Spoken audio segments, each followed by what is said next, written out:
Binisita ti Thai scientists manipod iti Thailand Department of Royal Rainmaking and Agricultural Aviation ti Operations Center ti Cloud Seeding ije Kawayan City, Isabela.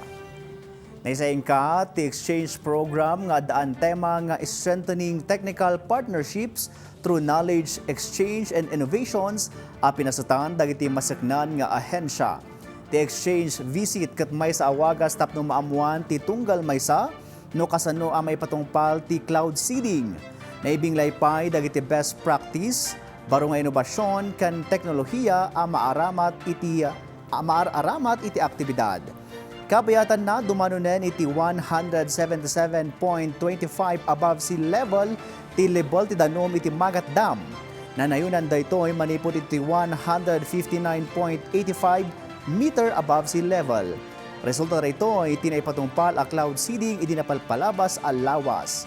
Kas resulta ti panagnato ti level ti danom, ni mato ti oxygen level ti Magat Dam Reservoir at tinagragsak dagiti fish cage operators ken Manalon.